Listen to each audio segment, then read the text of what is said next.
Dans cette vidéo, je vais te parler de l'enchaînement que j'ai fait il n'y a pas si longtemps que ça, du 8B blanc qui était une voie projet depuis l'année dernière, je pense déjà.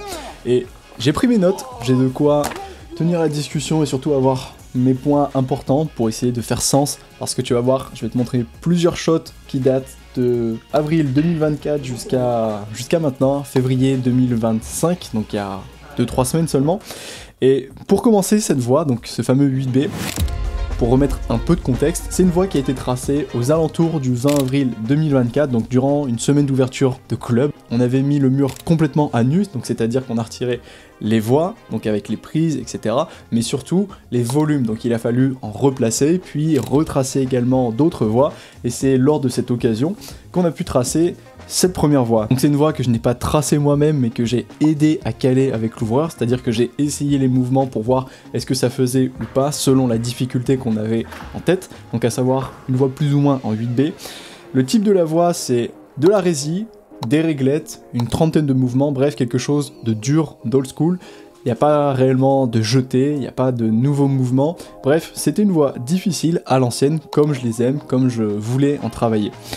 Donc une fois que la voie était prête, il a fallu commencer à partir dedans, faire des essais de calage, des montées de calage, et donc si tu me suis assidûment, tu n'es pas sans savoir qu'à cette période, le avril 2024, j'ai fait le marathon de Paris, donc j'ai eu un déchirement osseux, j'étais très fatigué, je ne pouvais plus grimper parce que cet arrachement osseux m'empêchait de le lever la jambe gauche, donc j'ai dû mettre de côté le projet d'essayer cette voie, donc j'ai essayé de grimper autre chose, j'ai calé quelques méthodes et c'est aux alentours du mois de juin que j'ai commencé à pouvoir mettre de véritables essais, puisque j'avais commencé à caler chacun des mouvements, et on en arrive tout de suite à juillet à peu près, début juillet où j'ai commencé à faire mes premiers essais, donc c'est ce que tu peux voir à l'écran. Donc on va regarder cet essai ensemble, je le lance. Donc cette voie elle commence immédiatement avec une première marche, c'est une marche normalement comme un run and jump, mais j'avais vite compris que il n'y avait pas besoin, si tu veux, pour moi de me lancer là-dedans. Donc tu prends la main droite, une main gauche, tu relances. Et déjà là, tu vois, j'ai essayé de mettre du rythme, de faire attention. Là, on a un premier mouvement avec une inversée qui est assez compliquée, qui est très dure. Je mets une contrepointe pour pouvoir relancer la main gauche. Et cette première mise en bouche, elle est compliquée sans être compliquée. Si tu veux, si elle est bien grimpée, ça va. Elle n'est pas trop énergivore. Par contre, si tu commences à faire une erreur, ça va te mettre dedans. Là, j'ai deux mains sur un plat. Pas très bon, il faut envoyer en épaule pour aller chercher une bonne main gauche, ramener la main droite pour ensuite clipper. Et on arrive déjà au premier crux de la voie, et j'attire ton attention sur la fameuse pince main gauche que tu vois à côté de la orange, puisque c'est de cette prise là que je voulais te parler quand je te disais qu'il y avait des problèmes de friction, notamment avec la chaleur. Donc la mise en place n'est pas si évidente, il y a un pied plat à mettre pied gauche deux fois, et là le crux à envoyer. Et ça a été le gros problème. Donc je me suis rendu compte très rapidement que ce mouvement en particulier, prendre la main gauche, envoyer main droite, c'est un crux. Premièrement, ça me posait problème parce que j'avais pas tant de marge que ça juste pour tenir la prise. J'arrivais seulement à tenir la prise et faire le mouvement en force lorsque je me mettais au point avec un repos, mais en partant du début, c'était inconcevable. Deuxième obstacle, ça a été d'avoir une coordination musculaire suffisamment importante pour pouvoir esquiver, si tu veux, la corde. Quand je faisais le mouvement, le problème c'est qu'il y a une corde, la dégaine que tu clips est juste au-dessus de la main droite sur la réglette. Donc quand tu envoies la réglette, tu es obligé de passer derrière la corde et de venir prendre la main juste après, la réglette. Le problème c'est que la pince elle est déjà pas très bonne, et le problème c'est que si tu retires la main gauche, la main droite, et que tu la mets vers l'arrière, toi tu pars en arrière avec. Et donc la retirer pour ensuite revenir vers l'avant et ne pas te prendre de porte, ça a été un gros challenge. Donc ça a été le plus difficile pour moi, et finalement, j'ai abandonné la voie, plus rien, parce qu'on était en juillet, et moi je partais très rapidement à CU, donc c'est là où j'ai fait mon trip de cet été, et puis cette voie, j'ai commencé, je vais pas dire à l'oublier, mais juste, je l'ai mise de côté parce que je n'en avais pas l'occasion, et j'avais pas d'intérêt à repartir dedans. Surtout que je n'étais pas présent. En fait, si je l'ai essayé en juillet, c'était tout simplement pour me préparer pour cet été. J'y voyais un intérêt en me disant, je vais la travailler, sur un malentendu, ça passe, si ça passe pas, c'est pas grave, ça fera un bon entraînement. Et puis on arrive comme ça, il se passe peut-être août, septembre, octobre, on arrive en octobre 2024, donc au milieu de la saison de bloc, et je m'étais dit, bon écoute, tu viens de rentrer de vacances, tu viens de démarrer la saison de bloc, ça serait pas mal juste de mettre un essai pour te rendre compte de où est-ce que tu en es, te situer par rapport à ce que tu étais capable de faire cet été. Et c'est comme ça que je me suis retrouvé à mettre un essai, sorti un peu de nulle part. Donc je vais te montrer directement. Je te montre pas le début puisque bien qu'il soit dur, c'est pas une partie qui me posait problème. Donc on était le 28 octobre 2024. J'arrive sur le crux, toujours un petit peu, je dirais, en train de me poser la question est-ce que je vais être capable de le faire. Et j'essayais de voir au niveau des sensations est-ce que ça allait le faire. Donc là je prends la main gauche, je suis assez solide, je mets le pied droit, j'envoie. Et encore une fois ça me pose problème, tu vois. J'ai été capable de le faire, mais j'étais pas assez solide. Donc je repars. Et tu vois, c'est ce dont je te parlais, c'est ce que je te disais précédemment. En partant au point, je suis capable d'avoir la marge physique pour faire le mouvement. Donc je te montre la suite très rapidement puisque tu ne l'as pas vu. On part sur un mouvement épaule, donc là c'est une section dans le dévers qui est assez physique où il y a très peu de petits mouvements. Chaque prise est éloignée les unes des autres, donc ça t'oblige à faire de grands mouvements sur des prises plus ou moins bonnes, hein, on va dire ça.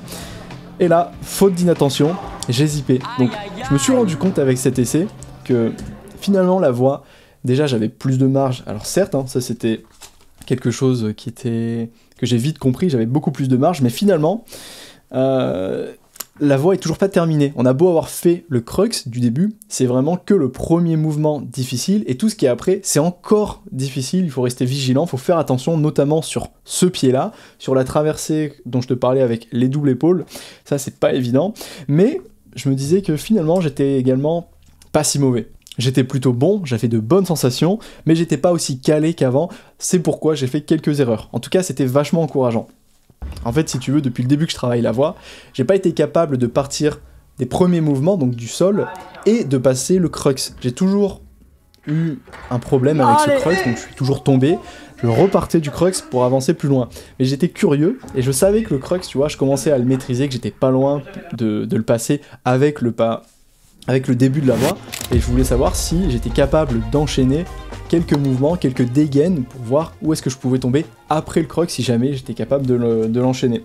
Et donc, on en arrive, je te disais, à novembre. Donc le 4 novembre, je repasse le début comme d'habitude, je me retrouve dans ma position fétiche, un peu la position Van Damme pour récupérer, c'est là où je poffe une dernière fois, je prends les réglettes, je sac, je prends la pince, et encore une fois, tu vois, je tombe avec ce crux, donc je me suis dit, c'est pas grave, je repars quand même, on va voir, on verra bien.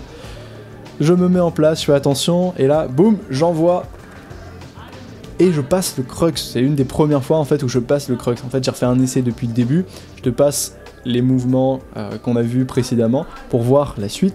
Je repère le pied comme d'habitude, et finalement, eh ben, je suis fumé, tu vois, j'arrive même pas à faire la suite, et je me dis, bon sang, c'est pas possible, cette voie-là, elle va me poser vraiment problème, ça va être long de l'enchaîner, ça va pas être si simple.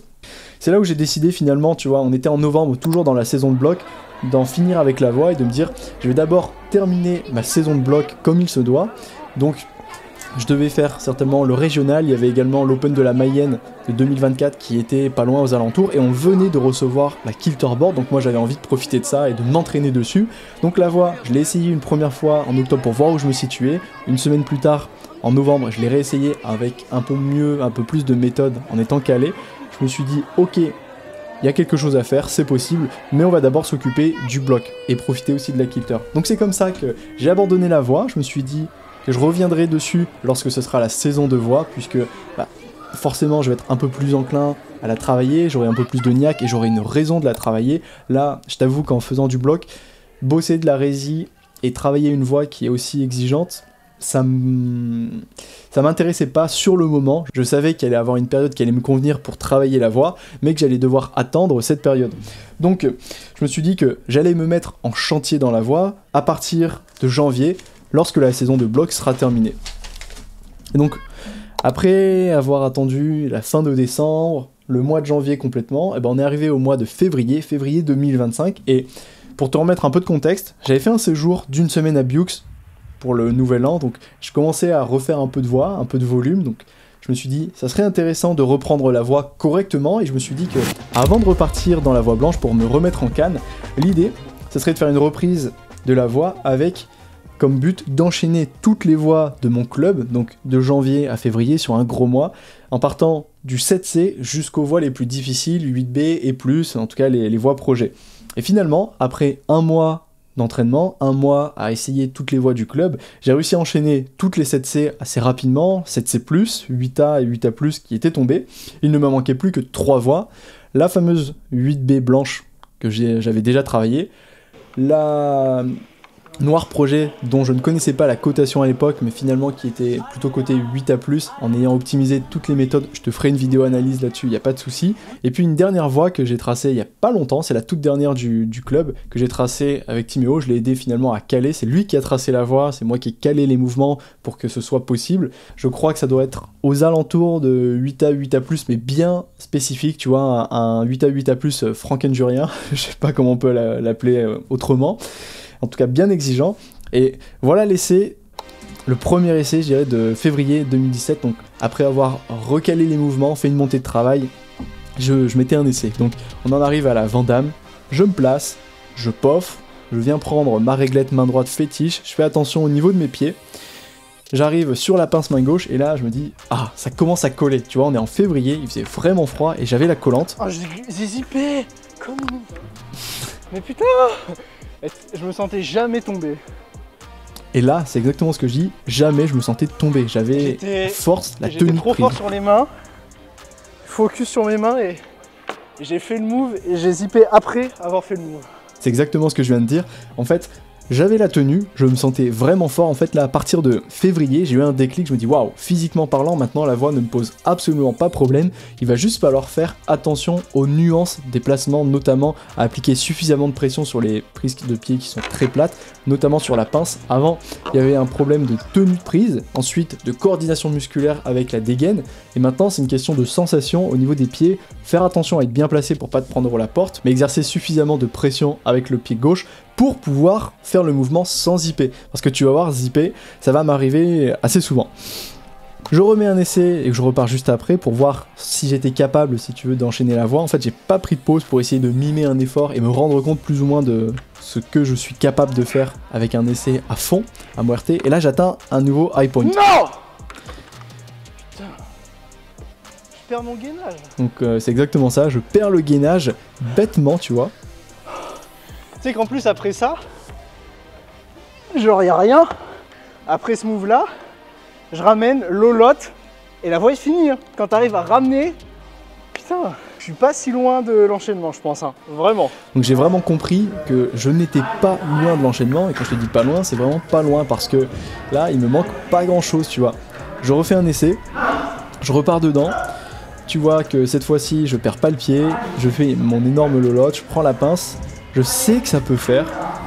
D'ailleurs, j'ai compris les mouvements, il n'y a pas de souci. Et malheureusement, ben là, je tombe sur le dernier mouvement. Putain, ça va le faire, hein, ça va le faire. Je fais pas grand chose. Je sais pas pourquoi j'ai glissé les pieds encore une fois. Ah, ici, j'ai plus. Enfin, la gomme commence à être un peu misérable, mais. Là, il faut que je les ressemelle, ceux-là. Je vais peut-être, tu sais quoi, sur le dernier run, si, je vais peut-être en remettre un. Et je vais essayer les violets, là. On verra bien, hein. Parce que là, les zippettes... Les violets, ouais, c'est un peu abusé. J'ai besoin d'un chausson qui se déforme pour le pied gauche, et il faut que j'essaye avec ceux-là. J'essaye si j'ai le temps, et sinon tant pis. Donc à savoir également, en fait, lorsque je faisais les essais dans la voie, je les faisais avec mes instincts VSR bleus, mais ceux qui avaient une gomme en mauvais état. Et du coup, je me retrouvais systématiquement à zipper parce que la gomme était pourrie et j'avais besoin de bons chaussons. C'est là que j'ai commencé à acheter, j'avais commandé les instincts VSR élevés et je m'étais dit que finalement, je vais commencer à les utiliser pour ne pas glisser. Et à partir de ce moment-là, j'avais une gomme un peu plus correcte, on va dire, avec une meilleure adhérence, ce qui m'a permis de maintenant maîtriser le mouvement puisque j'avais la marche physique, la coordination et la friction au niveau de mon pied. Évidemment, la période de bloc m'a permis d'enchaîner plus facilement la voie, notamment grâce à la kilterboard que tu as vu juste derrière moi. Donc c'était très encourageant parce que je savais maintenant que la voie allait faire plutôt rapidement. Il me manquait simplement quelques nuances dans le positionnement, dans les gestes, un peu plus de résine, mais physiquement parlant, j'étais au rendez-vous. Clairement, la voie, je savais que je l'avais. Donc je me suis dit, je vais revenir la séance suivante, donc 2 jours plus tard, pour repartir dedans et mettre un gros run. Je te montre l'enchaînement. Donc on est bien le 19 février, premier essai de la séance. J'arrive au niveau de ma Vandame, fort, avec mes chaussons cette fois-ci élevés, donc tu peux voir les violets. Là, je m'applique, j'appuie fort sur le pied gauche, je passe le crux pour la première fois, l'une des premières fois, et je peux te dire que je me suis mis une énorme cartouche pour le passer. En fait, j'ai pris une porte et finalement je suis revenu. Mais là, j'avais l'esprit du guerrier. En ayant passé le crux, je me suis dit, écoute, c'est maintenant ou jamais. J'arrive dans le dévers, je passe la section dévers, j'arrive ensuite sur les doubles réglettes, on dit griffe le pied droit, je prends l'arquet, je redécale, je fais la place. Ah, je suis froid. Et là, je tombe quand même. Et ça m'a coûté, je l'ai fait, mais j'ai mis 3 fois l'énergie. Le crux, je l'ai passé et j'ai donné tout ce que j'avais pour réajuster. Et ça m'a détruit. Si je passe le crux correctement, d'une traite, sans devoir réajuster comme j'ai fait, c'est bon. Donc là, ce qui vient de se passer, c'est que j'ai eu un nouveau high point, donc un nouveau personal best, c'est-à-dire que je n'ai jamais été aussi haut dans la voie, donc ça me faisait vraiment plaisir. Je viens de tomber simplement sur les doubles réglettes, je me sentais fort, et surtout, là, je savais que j'avais encore de la marge. Je suis parti dans la voie, mais j'étais pas suffisamment échauffé, il faisait froid, j'avais les doigts froids, et le crux, lorsque je l'ai passé, bah, je l'ai pas passé, tu sais, de manière efficace, je l'ai passé en forçant, donc j'ai pas eu la prise correctement, et j'ai dû vraiment tirer tout ce que j'avais, forcer, pour pouvoir enchaîner la suite, donc ça m'a mis une énorme cartouche si tu veux, d'où ma chute. J'ai décidé donc de mettre un deuxième run pour tenter l'enchaînement, parce que je m'étais dit, attends, c'est pas possible, c'est le début de la séance, j'ai encore un essai, sur un malentendu, ça passe. Donc je reviens dessus, voilà, je prends la main gauche, je suis bien là, je griffe tout ce que je peux, je suis beaucoup plus fort, je mets ma contrepointe, je ramène, et là je me bats, tu vois, je me bats, c'est dur, j'ai la tête dans les épaules, franchement je viens chercher loin dans l'effort. De toute façon tu l'entends, tu le vois, je fais pas semblant. Et en fait le pied zip. Oh mais putain! J'ai zippé, mais vraiment nul. Une prise quoi, j'arrive à choper l'épaule, c'est bon. Donc là j'étais vachement content parce que même si j'avais plus d'essais en moi pour cette journée-là, je savais que ça allait faire, tu vois, j'étais trop proche de l'enchaînement. Après un peu de recul, tu vois, je m'étais dit que finalement ça n'aurait pas pu faire, en tout cas dans l'état dans lequel je suis arrivé au sommet. J'ai eu la pince, mais jamais j'aurais eu la caisse d'enchaîner sur les 2 derniers mouvements qui sont finalement pas les plus durs, mais qui font la cotation, mine de rien, parce qu'avec l'enchaînement, tu verras, il y a 2 réglettes, enfin une réglette où il faut pianoter, et ça, si t'as pas la marge physique, tu peux pas enchaîner, c'est impossible. Donc, je me suis dit, ok, la voie, je peux la faire, il suffit simplement que je sois reposé, en forme, physiquement, plutôt mentalement, avec un mindset de vainqueur, et surtout avoir la caisse et la collante. C'est important, tu vois, la friction sur ce genre de prise, c'est important, ça joue quand même, ça fait la différence entre un essai de qualité et des fois un essai de mauvaise qualité, parce que tu vas devoir serrer davantage les prises, plus qu'en temps normal, tout simplement parce que tu as ce facteur, ce coefficient de friction qui joue. Avant d'enchaîner sur la suite de la vidéo avec l'enchaînement et l'analyse un peu plus poussée de cette voie, de suite B, je tenais à te rappeler que je te propose des services de coaching en ligne. Si jamais t'es intéressé, le lien est dans la description. Tu peux même aller voir sur mon site internet pour avoir quelques ressources gratuites, des PDF sur la force, sur quelques entraînements, sur des programmes d'endurance. Tout ça est gratuit. Tu as également 1 ou 2 produits payants si ça t'intéresse. Tu peux aller voir sur comment devenir meilleur en dévers. Je te dis à tout de suite et maintenant on repasse sur la vidéo. Donc ça y est, on est le jour de l'enchaînement, le 24 février 2025. Donc après 4 jours de pause consécutifs, je suis revenu au club pour essayer d'enchaîner, et si tu veux, ce jour-là il était un peu particulier parce que je savais que j'allais enchaîner la voie. À partir de 16h, 17h, tu vois, normalement, moi j'arrive plus ou moins aux alentours de 18, 18h30 pour prendre mon créneau, et bien je savais, j'avais la conviction qu'aujourd'hui ça allait faire, j'étais déjà dans ce mindset de me dire je viens pour enchaîner. Et finalement, lorsque je suis arrivé à l'échauffement, j'avais la collante, il y avait la collante, j'avais l'influx nerveux, donc je voyais que je serrais bien les prises, j'avais la forme physique, la forme mentale, et j'étais déterminé. Donc bref, tous les voyants, tous les facteurs, tous les voyants étaient dans le vert, donc je m'étais dit, c'est maintenant ou jamais, c'est sûr que ça va faire.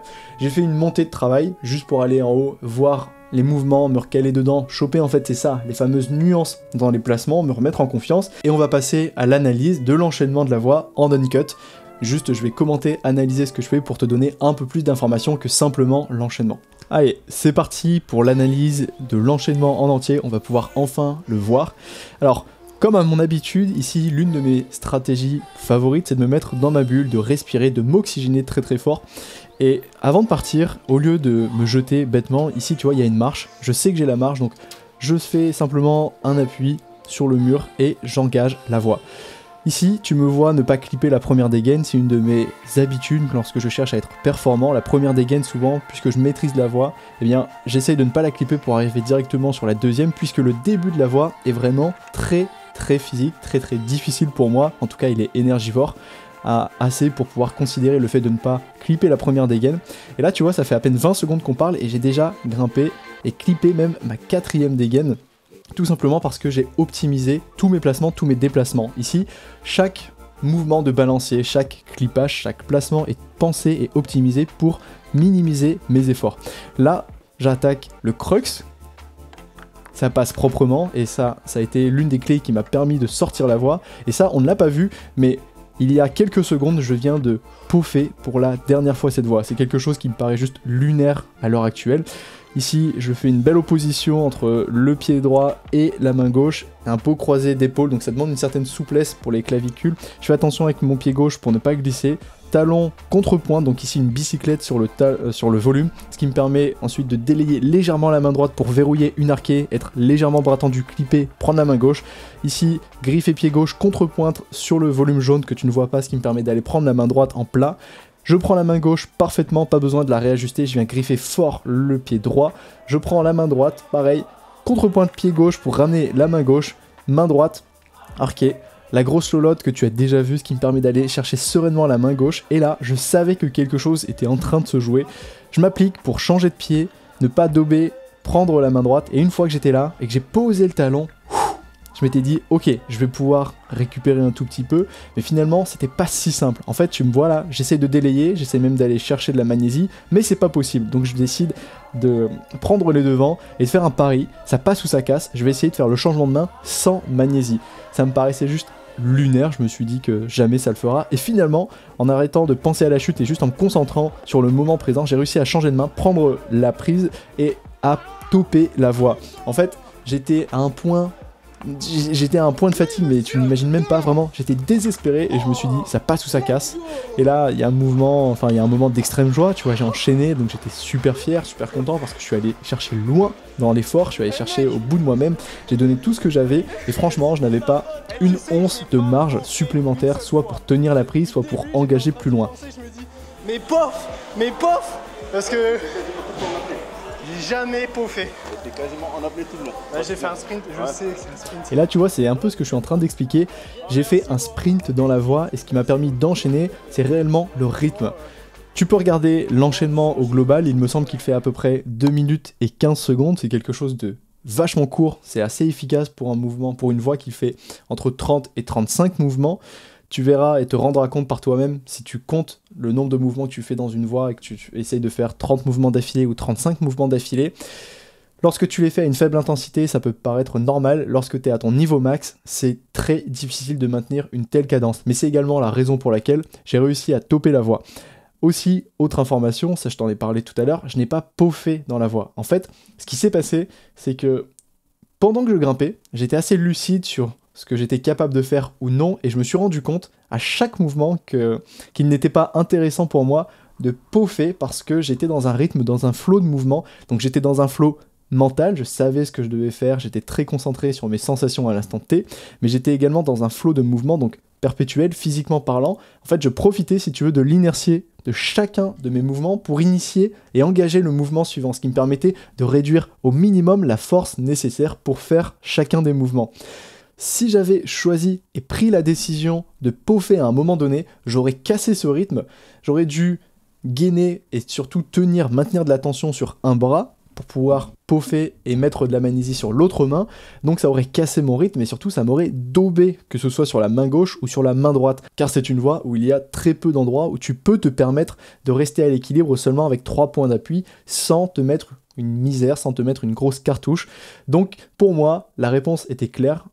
Durant chacun des mouvements, à part le moment où je suis en train de te faire une Van Damme en grand écart, je ne pouvais pas peaufer. Ou en tout cas, c'est pas exactement que je ne pouvais pas peaufer, mais c'était pas rentable pour moi de peaufer, il valait mieux avancer. Et lorsque je suis arrivé au sommet, j'ai pris des risques, j'ai assumé mes responsabilités, je me suis dit que si ça doit passer, ça passera maintenant. J'ai juste à croire le process, je savais ce que je devais faire, je connaissais par cœur cette fin, ramener la main gauche, ramener la main droite, faire de la place pianotée, me coller le plus proche possible du mur, raser et frôler le flanc de la paroi avec mon buste, aller chercher la pince main gauche, et une fois que j'étais en place et que j'avais les ailes de poulet, je pensais que j'allais vraiment tomber durant mon essai, et ce qui m'a sauvé, ce qui m'a permis d'enchaîner, ça a été de me concentrer justement à la fin sur le talon pied gauche, donc pousser avec pour me soulever vers le haut, donc vers la prise, et tirer le plus possible avec ce qui me restait dans la main droite pour pouvoir aller chercher la main gauche sur le bac de fin.